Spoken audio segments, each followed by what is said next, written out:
Sir ఇప్పుడు మనము region వారీగా తీసుకుంటే ఉమ్, ఎవరిది పై చేయని ఒకసారి మాట్లాడుకుందాం. ఉమ్, ఉత్తరాంధ్ర మొత్తము ఉమ్, మనం చూస్తే ఆ 3 జిల్లాలు కలిపి 34 సీట్ల సార్, అవునండి. 34 సీట్లు. ఉమ్. అది ఈ ఎవరిది పై చేయి ఉండే అవకాశం ఉంది అక్కడ ఉత్తరాంధ్రలో? ఉత్తరాంధ్రలో 34లో నా యాజ్ పర్ ప్రీ పోల్ సర్వేలో ఉమ్, ఇప్పుడు అయిన పోస్ట్ పోల్ అనేది ఇంకా చేస్తున్నాం. ఉమ్, నా ఎజంప్షన్ ఏంటంటే, నా prediction um, as per micro level data, um. Our data 22 వరకు అలయన్స్ ఛాన్స్ ఉందండి. అది Okay. 25కి వెళ్ళినా ఆశ్చర్యపడనక్కర్లేదు. ఉమ్. 34లో 22 వరకు అలయన్స్కి అయితే ఛాన్స్ ఉంది. స్పష్టమైన ఆధిక్యత ఉంది. అంటే తర్వాత వాటిలో మీకు కొన్ని నియోజకవర్గాలు ఏమయ్యాయంటే టైట్ ఫైట్ లో ఉన్న కూడాను అలయన్స్ వైపు వచ్చాయి. For Okay. Suppose Nellimarla first YSRCP, తర్వాత టైట్ ఫైట్, చివరిలో తెలుగుదేశం పార్టీ పూర్తి స్థాయిలో సపోర్ట్ చేస్తే గెలిచే అవకాశం ఉంది. అవును, కరెక్ట్. మీరు చేశారు. ఆ డేటా కూడా మనం చెప్దాం తర్వాత. నెక్స్ట్ పలాస ఖచ్చితంగా వైఎస్ఆర్సీపీ సీట్ అది. కానీ చివరి నిమిషంలో సమ్ పోల్ మేనేజ్మెంట్ చేసుకోలేకపోయారు వైఎస్ఆర్సీపీ. అది ఇప్పుడు తెలుగుదేశం పార్టీకి వెళ్ళే అవకాశం ఉంది. అలాంటివి చాలా వైఎస్ఆర్సీపీకి అనుకూలంగా ఉన్నవి కూడాను టర్న్అవుట్ అయ్యాయి. అంటే శ్రీకాకుళం, విజయనగరంలో కొంత బలంగా ఉంది వైఎస్ఆర్సీపీ కంపారిటివ్ విశాఖపట్నం అని ఒక చర్చ జరిగింది అంతకుముందు నాకు తెలిసిన కొంత సమాచారం. సో దాంట్లో కూడా మీరన్న ఆ 2-3 నియోజకవర్గాలు చూస్తే ఆ బలం కాస్త బలహీనమైనట్టుగా అనుకోవచ్చు. అంటే విశాఖపట్నంలో మొదటి నుంచి కూడా డెఫినెట్ గా కూటమికే అని ఉండింది. కానీ మిగతా 2 జిల్లాలు ఎక్కడో చంద్రబాబు నాయుడు సీట్లు ఇవ్వడాలు, వాటిల్లో ఎక్కడో అవకతవకలు జరగడాలు ఏమో. అంటే ఎలా ఉంటుందంటే, మీకు Vizianagaram as per rise research Vizianagaram కొంత వైఎస్ఆర్సీపీకి ఛాన్స్ ఉంది. కానీ శ్రీకాకుళం అండ్ విశాఖపట్నం మాత్రం టీడీపీ అండ్ జనసేన. మీకు విజయనగరం కూడా ఎందుకు ఉంటుందంటే, ఎక్కువగా మీకు అరకు పార్లమెంట్ లో ఎస్సీ ఎస్టీ స్థానాలు ఏవైతే ఉన్నాయో మెజారిటీ 6 నుంచి 7 వైఎస్ఆర్సీపీకి వెళ్ళే అవకాశం అయితే ఉంటుంది. ఇప్పుడు కూడా ఈ 3 జిల్లాల్లో కాస్త విజయనగరంలోని ఛాన్సెస్ ఎక్కువ వైఎస్ఆర్సీపీకి. Okay sir. తర్వాత గోదావరి జిల్లాలో 34 ఉన్నాయి. ఇది చాలా ప్రతిష్టాత్మకంగా తీసుకున్నాడు పవన్ కళ్యాణ్ గారు కూడా. 34లో అసలు ఏది వైఎస్ఆర్సీపీకి రాకూడదని ఒక కసి ఆయనలో కనపడింది. సో ఎట్లా ఉండొచ్చు సార్ ఈ 34? ఏంటంటే గోదావరి జిల్లాలో కాపు ప్రాబల్యం ఉంది. కాపు సెట్టిబల్జ్ గురించి కూడా చర్చించుకోవాలి. ఫస్ట్ టైం ఏంటంటే కాపు బీసీ కలిసి పనిచేయటం, అది ఏకతాటి మీద తీసుకురావడం, పవన్ కళ్యాణ్ ఫ్యాక్టర్. ఇప్పుడు కాకినాడ పార్లమెంట్ లాంటి చోట అతను పిఠాపురంలో నిల్చున్నాడు కాబట్టి కాకినాడ పార్లమెంట్ మొత్తం ప్రభావం చూపిస్తుంది.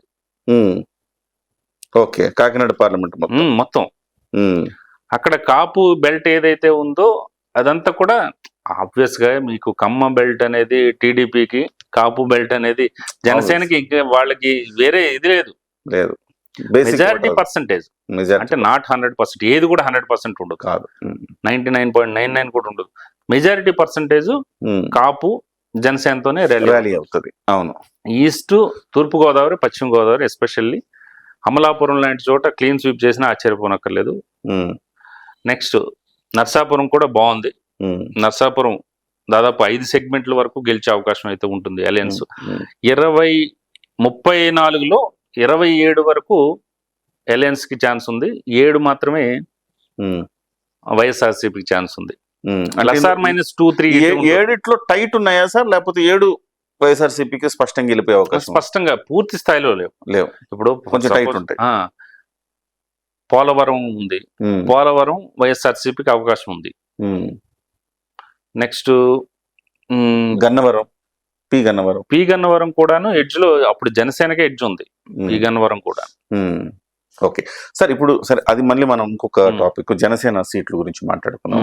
అయితే ఇప్పుడు శ్రీకాకుళము మీరు అన్న దాన్ని బట్టి మొత్తం పార్లమెంటు తెలుగుదేశంకి వచ్చే అవకాశం ఉంది. విశాఖపట్నం తెలుగుదేశంకి వచ్చే అవకాశం. పార్లమెంట్ కూడా మళ్ళీ ఒకసారి డిస్కస్ చేద్దాం సార్. ఒక రీజన్ వైజ్ 34లో 22, 27 వరకు రావచ్చు సార్. తతిమ కృష్ణా, గుంటూరు జిల్లాల్లో ఈసారి చాలా కసిగా ఓట్లేసారని నాకు అర్థం. జనరల్ గా అందరూ ఏమనుకున్నారంటే తూర్పు గోదావరి, పశ్చిమ గోదావరి కొట్టేస్తుంది. ఓవరాల్ అనాలిసిస్ జనరల్ గా, ఎందుకంటే పవన్ కళ్యాణ్ ఫ్యాక్టర్, జనసేన, తర్వాత టీడీపీ కూడా బలంగా ఉంది. ఇవన్నీ చూసుకుని ఎన్డీఏకి ఎక్కువ వచ్చే అవకాశం ఉంది. తూర్పుగోదావరి, పశ్చిమ గోదావరి అనుకో. తూర్పుగోదావరి, పశ్చిమ గోదావరి కంటే కూడా మీరు జాగ్రత్తగా గమనిస్తే కృష్ణా, గుంటూరు అండ్ నెల్లూరు, ఈ 3 జిల్లాల్లో అలయన్స్ బాగుంది. దాదాపు 55 కాన్స్టిట్యున్సీ ఉన్నాయండి ఏసీ 4 జిల్లాలు అసెంబ్లీ. కృష్ణా, గుంటూరు, ప్రకాశం, నెల్లూరు 55 నియోజకవర్గాల్లో దాదాపు 42 వరకు అలయన్స్ కి ఛాన్స్ ఉంది.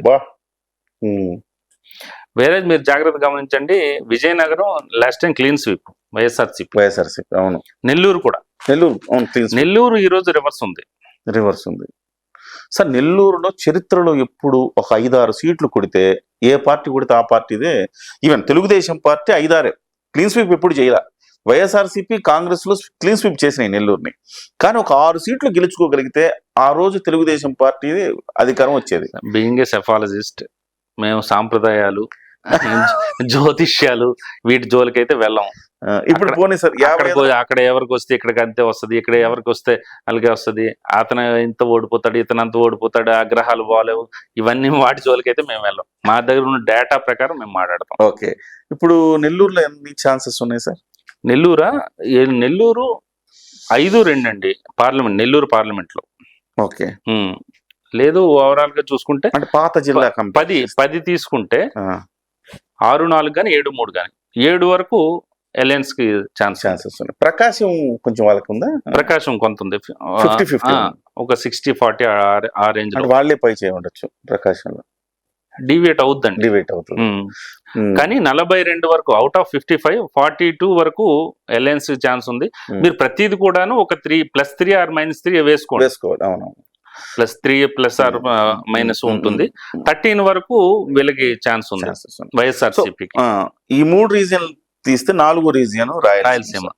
రాయలసీమ ఖచ్చితంగా లాస్ట్ టైం కూడా tremendous victory. 52లో 3 Telugu Desam గెలవగలిగింది last time. 49 వాళ్ళకి వచ్చాయి. ఏంటి సార్ ఇప్పుడు వాళ్ళ ఆశలన్నీ కూడా రాయలసీమ మీదనే. ఇప్పుడు ఎట్లా ఉంటుంది సార్? అంటే ఈసారి ఒక 18 నుంచి 20 వరకు అలయన్స్ కి వచ్చే అవకాశం అయితే ఉంటుంది. ఓకే, రిమైనింగ్ 33, 34 వైఎస్ఆర్సీపీకి అవకాశం ఉంది. స్టిల్ వాళ్ళే ఉంది స్టిల్ అదే ఉంది. అది కూడా లేకపోతే మీకు ఎక్కడ ఈ 30లో క్లోజ్ అయిపోతాయి. సో అక్కడ కొంత. సో మీరు ఓవరాల్ గా తీసుకుంటే 22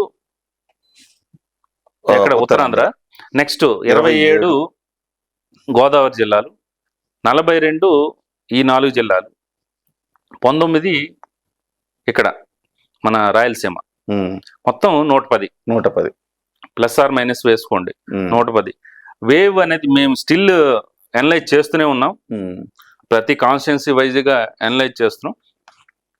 అది వేవ్ కనుక కంటిన్యూ అయ్యి చివరికి వచ్చేసరికి మాకు June 1 లోపు డేటా మొత్తం అనలైజ్ చేసిన తర్వాత వేవ్ కంటిన్యూ అయ్యిందంటే 135, 130+ వస్తుందండి ఎన్డీఏకి.